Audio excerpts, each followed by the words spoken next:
everybody, and welcome to episode 26 of GamerVision. I'm just one of the people that you're listening to, Jeff from Just One More Level. You've come to expect it at this point. And of course, we have Tony from Procedurally Generated. Howdy, howdy, everybody. What have you been up to, Tony? Trying to stay dry. It's been raining like crazy here the last few days. Yeah, that's everybody's having to get their canoes ready, having to sandbag everything because it's supposed to be sunny as of filming this. It's supposed to be sunny tomorrow. I So saw hopefully, blue sky earlier today for the first time in like 4 or 5 days, so I think the rain has passed for a little while. I was really wondering if we were gonna have to start breaking out like all the wood and stuff to start making arcs because like just watching, the Arkansas River for most of my life has largely been a creek. Yes. So whenever the river is actually a river, you start getting concerned about what's about to happen. So outside of the rainy weather, I haven't really been doing a whole lot of gaming over the last week. Haven't really been doing a whole lot of streams. I've played a tiny bit of Back for Blood and about 30 more minutes of like Aoden Chronicle. I'm not quite sure. What have you been playing? Anything that's been sticking out? Uh, Mostly for me, it's been a little bit of Switch Sports with the kids. That game is just super fun. Um, what else have I Bowling been and playing? tennis still awesome. Yeah, it is. It is. I miss. There's a lot of stuff like wrong about that game, like with more than half the sports from previous versions Yeah, missing. But the stuff that's there is really fun, and I really hope that we get more, whether it's through paid DLC or like with the golf add-on coming later this year, that they just give you free updates and they just add sports because it's yeah. missing a lot and it's kind of sad. But And uh, half of the sports pertain to hitting things over a net. That's another thing that I've noticed is yeah, like volleyball, badminton, and tennis, all fairly similar as far as like gameplay mechanics. Um, I don't have two full sets of Joy-Con, so I haven't tried out the soccer yet. But bowling and tennis are good go-tos. And yeah, uh, you cannot go wrong with bowling and Switch Sports. yeah, That has been the highlight from the very beginning of the Wii Sports franchise, and it yeah. it still is.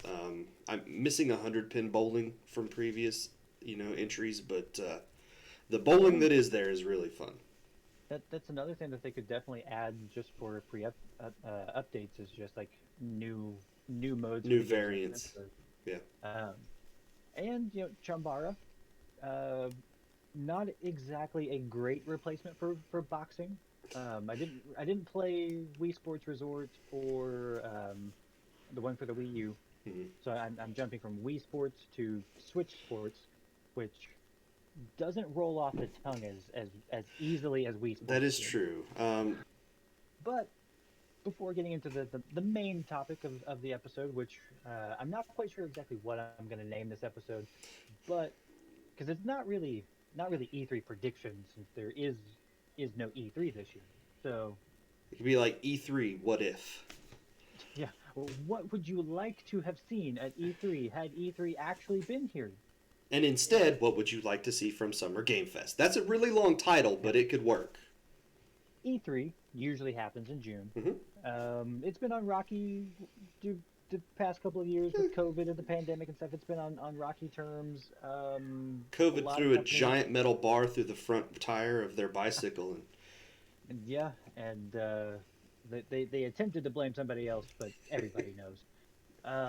So they just outright just canceled 2022 with everything going on, and so there's really not an E3, but there's a lot of companies, and with the Summer yeah. Games Fest from old Jeff From the Keighley. we got the Keeleys, the summer Keeleys. Yeah. Um, Obviously, a lot of companies are still going to be focusing on their announcements, doing Hmm. some big things. Microsoft has already confirmed they're still doing their big showcase, which Starfield, hopefully. Starfield gameplay. Gameplay. No more pre-rendered stuff. Like gameplay. Gameplay. Mhm. Yeah, we Um, need to see more than the, command console of whatever spaceship you're flying around in. yeah.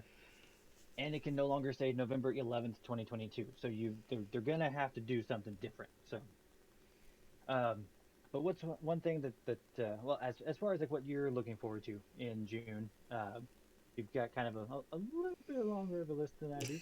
Um, um, so what stuff are you most looking forward to Well, for June? I mean, you could sum up what I'm most looking forward to in two words, and those two words are Dragon and Quest. Because there's a lot of Dragon Quest stuff coming out this year. We know Dragon Quest 12, probably not coming this year, but I want to see something from it. All we've seen is a Yeah, logo. That is it. That is the only information we have about Dragon Quest 12, other than it's coming. they're maybe moving away a little bit from the turn-based stuff, which kind of has me worried because I'm a huge fan of the fact that Dragon Quest has stayed so true to its turn-based RPG roots. I mean, it has such a huge fan base because of the fact that while it makes the quality of life improvements, it is largely the same game Yeah, that it's been it's a for like very familiar, comfortable thing, and yeah, and I like that. Dragon Quest 3, we know is yeah, probably going to be out this year, and I hope we get to see a lot of that because that has been one of my most anticipated titles since they announced it. I wanted the whole trilogy. Dragon Quest 3 makes sense from a timeline perspective because it technically is the first game in the original trilogy timeline wise, but gotta see more of that. Have to see more of that. That Bravely Default yeah, visual style on top of a Dragon Quest world is just going to be the most beautiful thing I've ever seen. yeah. Oh If only Square Enix would stop talking about NFTs gosh, yes. and selling studios and just get back to Yeah. talking about the games we Just wanted to see. we want to see games.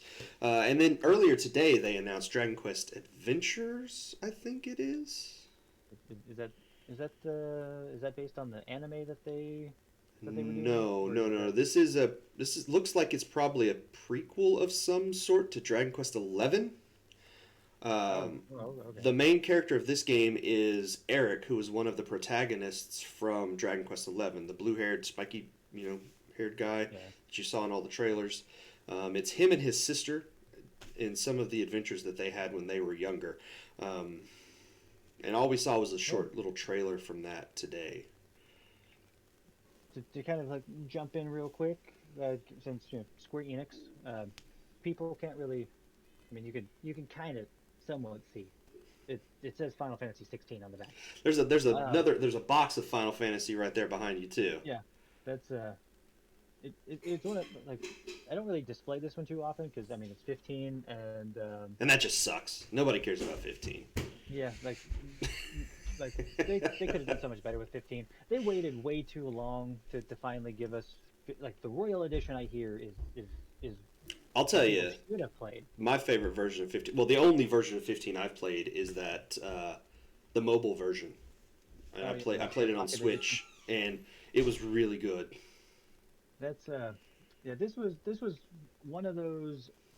I've got a collector's problem because this was the super ultimate fancy whatever edition that they did through the Square Enix store, and I spent $300 on it because it came with all kinds of exclusive things that were only going to be in this package, Hmm. and then Square Enix, being Square Enix, uh, like 2 months after the release, they were like, "Well, now we're going to start selling all this stuff separately," Yeah. and I was my collector heart just got so annoyed because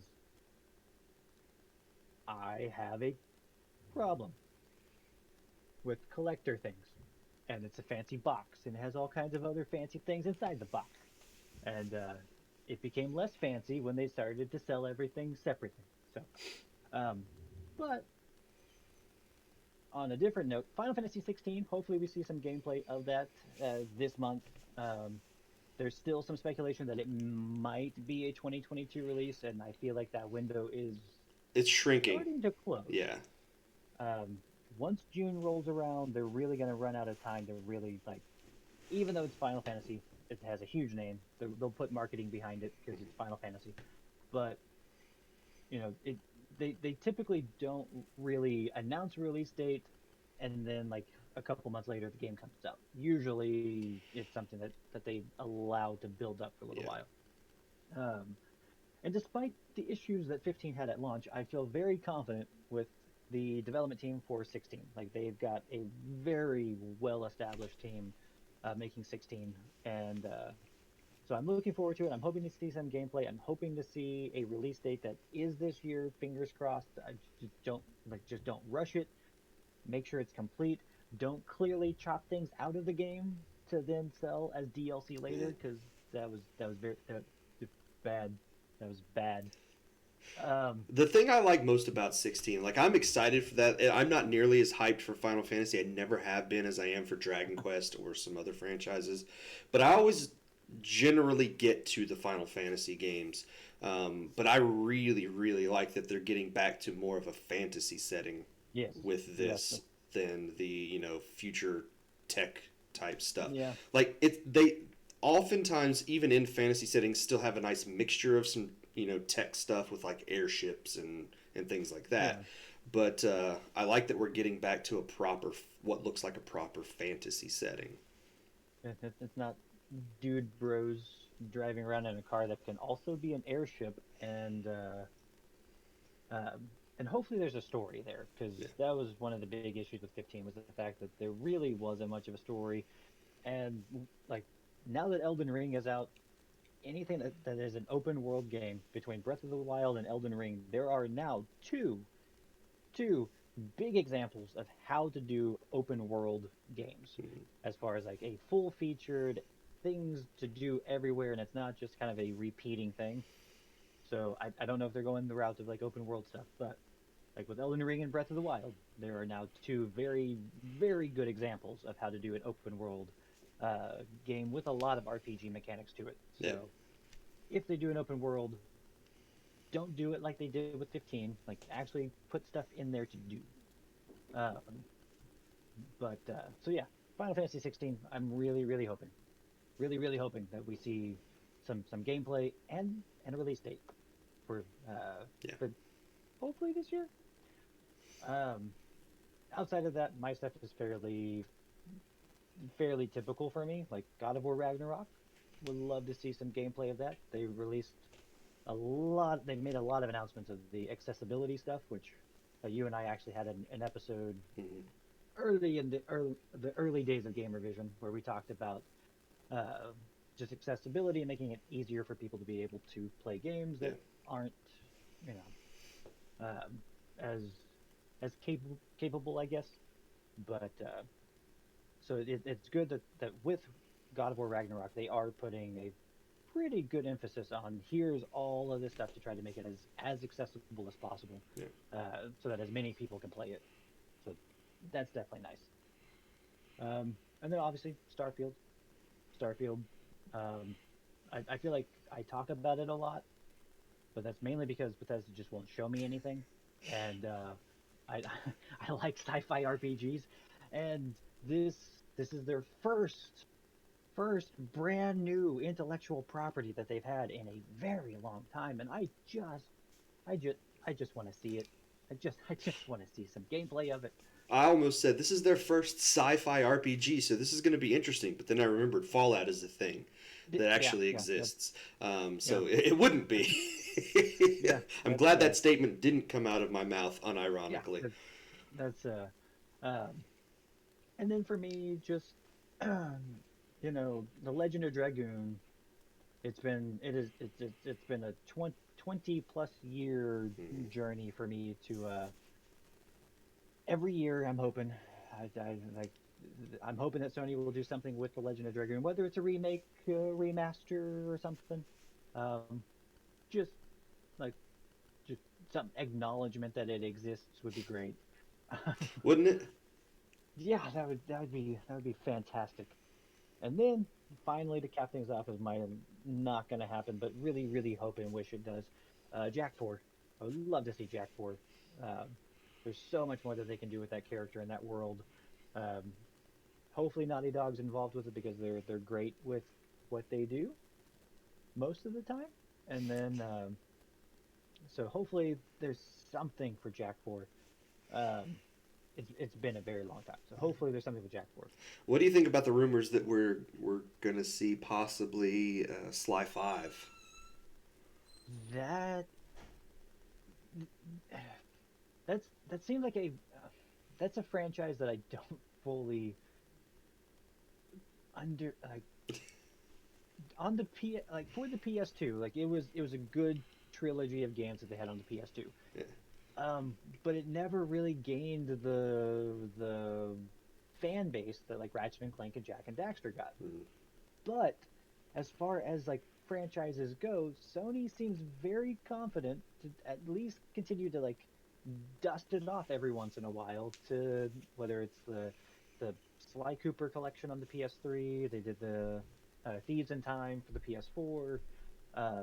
Like they seem to to to bring it back out and like, hey, maybe now people will universally love this franchise. And it still doesn't really get the traction. But then there's so many people that are like, give us Jack 4, give us a new Jack and Daxter. That would be great. Give us the Legend of Dragoon. That would be wonderful. There's so many people that want these things, and then Sony's just like, well, that's cool, but remember Twisted Metal? Remember that? We're we're making a TV show now. That's gonna We're be gonna do weird. That's it. gonna be so weird. I don't know how they could possibly like. I played the original Twisted Metal. I didn't play any of the other Twisted Metals because it just wasn't quite my kind of game. But story and character development weren't exactly what I remember from Twisted Metal. No, I just if you're going into a Twisted Metal game for the story, you're going in for the wrong reason. The only thing yeah, you do, the only thing you expect going into a game like Twisted Metal is lots of guns and lots of explosions. yeah, That's it. and That's all that anybody cares about. I don't know how that's going to translate to a TV show. Like you Um, can't give Sweet Tooth a backstory that's going to be in any way believable. yeah, Um, he's just a hot-headed clown that sells ice cream with a giant machete. yes. Um, but so I don't I so with Sly Cooper, I'm sure there is a fan base out there. People want more Sly Cooper. I'm not saying that there's not people out there that want a new Sly Cooper game, but I just as far as like the fan bases, it doesn't seem to have as big of a fan base as some of these other games that Mhm. just repeatedly get ignored. So, but anyway, like putting my soapboxes to the side now. Um, do you think Mario and Rabbids happening this year? Is that actually Absolutely. happening? I think absolutely we're going to see it at E3. It's been 2 years, or has it been 3 years now? It's been a long time. And Yeah. I think 2022 is probably the year that it will be out. I think it'll be probably fairly soon after June. Um, maybe that's just my hope, but that is easily up there with Dragon Quest. I can't believe I am anticipating a Rabbids game, but I am. I loved that first one. It was such a good tactical RPG, and they made me care about the Rabbids. I'm kind of interested in this stupid Rabbids party game that's coming out fairly soon, where they're dressed like luchadors or something. I don't remember, but I mean, sounds about right. Yeah. that's probably going to be dumb and stupid and ridiculous, and I don't really want to play that. But Mario and Rabbids, Spark of Hope, I cannot wait to see more of that. And I do think we will see maybe not a huge focus of it, because I don't know if Ubisoft is doing anything. And that's probably where it would get the most time. Um, would Yeah, be I during guess. a Ubisoft press conference, and I don't know that we're going to get one of those. They haven't said anything, which means that there's not going to be any awkward like dancing or musical numbers going on in June from them. Which So is the saddest part about not having an E3 is the terrible yeah, dance numbers from yeah, Ubisoft before they their they stuff. they, they have to show off their just dances to to let people know that they're alive. And Exactly. without E3 and without those conferences, I mean, people have been. We went from people knowing that they're alive and that they're doing okay to, are they trying to be purchased by somebody? So, I um, think we'd probably also see a bunch of Breath of the Wild 2. yeah, I mean, considering that that was supposed to be this year, got pushed back. I'm sure Nintendo's going to have a pretty big. I mean, I don't, I don't think they've announced any shows or anything, but I No, would. and they It would be probably weird. won't until just a few days before. If it's like their Yeah, normal direct thing, it'll be a couple of days before. This is like the big E3 type thing, so we would probably hear about that a yeah, little bit earlier, maybe sometime next week. We'll find out if they're going to do something. I would expect they are. It makes sense yeah. for I them to mean, do the June direct. veering a little bit. Do you think Gollum is going to happen for 2022? Do you think that is I don't know if that? it'll release in 2022, but I would expect we'll probably see a little bit more information about it. I'm a huge Lord of the Rings fan. I love everything about that franchise. Their games have been a little hit or miss over the years. Shadow of Mordor has been sort of the top, the standard for the Lord of the Rings type stuff. Um, Yeah, the Lego Lord of the Rings games were really fun. But this Gollum game looks really good. Like there were segments in the last Shadow of Mordor game where you got to play as Gollum, and those were some really interesting, slight twists on what you got to do in that franchise. And I hate the design of Gollum in this. Absolutely hate the design of Gollum. I think it just looks awful. Hogwarts Legacies Gosh, or I am Legacy. ridiculously stupidly excited for this game. Everything I've seen about this just looks incredibly fun. Like That's Harry Potter games have been awful in the past, like always. They've just all been universally bad, with the exception again of the Lego game, which was a lot of fun. Um, because you it's could pretty much it slap Lego on anything and all the Lego games were fun. They're not yeah, incredibly deep gameplay. You're not going to it for this yeah, deep story or anything. They only very loosely follow the plots of the things that they're dealing with. yeah. But this But game just gameplay, looks so good. Like the spells that you're casting, the way you get to explore Hogwarts, like we have never been able to do before. it's pretty like it's an open world, isn't it? Like Yeah, it's something where you can go anywhere and hopefully do anything. it's going to be an open world, but it's going to be a contained open world. A lot like um, the Yakuza games, which are technically open world games, but they're a very Oh, small open world. So, I mean, you're going to be able to do a lot of stuff in a smaller space. I mean, it's Hogwarts. They're going to be able to do just ridiculously insane stuff um, with. being able to fully explore that school will be just an incredible experience all the way around. That do you think it's hitting 2022? Do you think I that think it's so. something that We've seen a lot of gameplay from that game, and I think it's pretty safe to bet that that is going to make 2022. Um, um, it's slated for Q4. They haven't given an actual release date yet. Um, there, but I can see that one being an October, November release. maybe not capping off Microsoft's event, but do you think they're gonna announce that streaming stick or device that is being rumored about for XCloud? We're seeing more and more of that sort of, where there's smoke, there's fire type stuff with this streaming stick. Yeah, I've been talking about this since 2019, not long after xCloud sort of, came into the public. And I've been playing, games on xCloud. I thought for a long time that Microsoft was going to put a lot of focus on that, and that we would eventually get something like a Fire TV stick or something, or the Chromecast for Stadia, where they bundle a streaming stick with a controller, and it's like $70 or $80, and that is your entryway into the Microsoft space, and you don't have to buy an Xbox to play Xbox games. And I could definitely see them like bundling this streaming device with a controller and 3 months of like Game Game Pass Pass, yeah. Ultimate, and just being like, here you go, enjoy.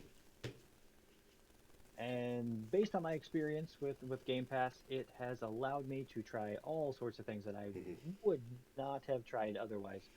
Um, like Tunic being one of them. I'm actually looking forward to playing the Forgotten City, which looks incredible. Uh, it looks like I think it takes place in Rome, and it's just this like RPG, and like I think the story changes based on how you play, which um, would have enticed me anyways to get it. But since it's part of Game Pass, I can actually try it and be like, oh, Yeah. okay, cool. And then if I do like it, I will buy it to support that developer. Um, so yeah, like being able. Oh, and Back for Blood, which was going to be my backdrop until I realized, oh yeah, Final Fantasy 16. I want to talk about Final Back Fantasy for Blood's 16. a lot of fun. That is that same type of thing with Darktide, Vermintide. A group of Yeah, four guys, four friends going in together and just, not taking everything seriously and just having fun. yeah. Like That's it what those games are about. for the most part. Like I'm hoping for a lot of things in June. We both have extreme, you know, wants. There's high hopes, and then there's more realistic things. Drill Dozer Obviously, 2. Drill Dozer 2. It's uh, going to happen. I'm going to will it to existence. well, I've been trying to do that with the Legend of Dragoon for 20 years, and man, am I getting exhausted. Like I'm starting to think it's never gonna happen. Um, but maybe in about 5 more years I'll give up. But it seems like maybe that's what I need to do. I just need to give up, and then maybe they'll do it. Who There knows? you go. Um, but any live streams that you guys are doing for procedurally generated? Right now, we're doing our Wednesdays have been Destiny mostly. I'm trying to get us back into D&D a little bit because I want to do some more D&D.